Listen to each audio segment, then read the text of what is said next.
السلام علیکم۔ آج میں آپ کے لیے ایک بڑی منفرد، چھوٹی اور مزے کی کہانی لائی ہوں۔ کہانی میں کچھ ایسا ہے کہ کبھی کبھی ہمیں ایسا لگتا ہے کہ جو چیزیں ہمارے پاس نہیں ہیں وہ ہمارے پاس ہیں، ہم ان کو محسوس کرتے ہیں، اور جب ہمیں پتہ چلتا ہے کہ وہ چیزیں ہمارے پاس نہیں ہیں تو ہمارا کیا حال ہوتا ہے۔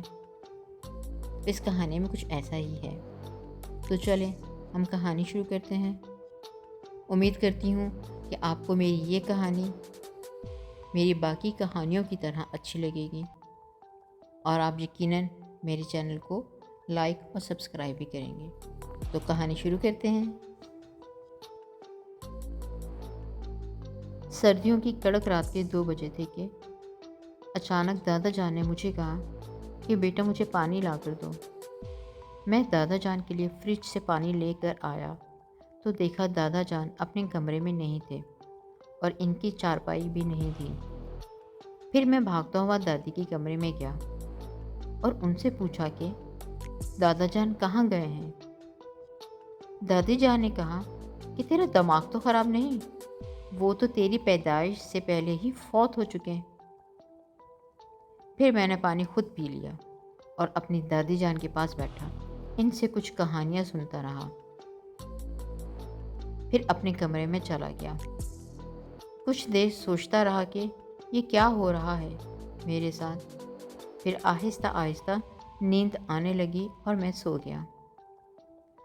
صبح جب اٹھا تو نانی جان نے پوچھا کہ رات کس کے ساتھ باتیں کر رہے تھے۔ میں دادا جان والی بات کو گول کر گیا اور کہا کہ اپنی دادی کے ساتھ باتیں کر رہا تھا۔ نانی جان حیران کھڑی مجھے دیکھتی رہی، پھر کہا کہ تم پاگل ہو، تمہاری دادی تو 10 سال پہلے ہی فوت ہو چکی ہیں۔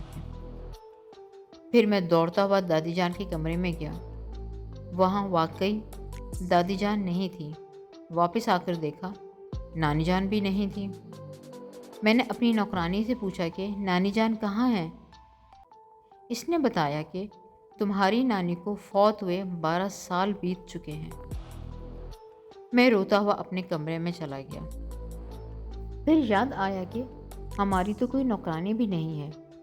اب میں بھاگتا ہوا اپنے کمرے میں آیا اور آئینے کے سامنے کھڑا ہو کر خود کو دیکھنے لگا۔ تھوڑی دیر کے لیے تو مجھے محسوس ہوا کہ شاید میں بھی اس دنیا میں نہیں ہوں، مگر امی کی چپل نے مجھے اپنے ہونے کا ثبوت دے دیا۔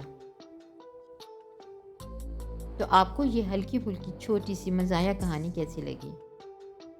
اگر اچھی لگی ہے تو میرے چینل اردو کی باتیں کو لائک اور سبسکرائب کرنا مت بھولیے گا۔ اوکے، پھر ملتے ہیں کسی اچھی سی کہانی میں۔ اللہ حافظ۔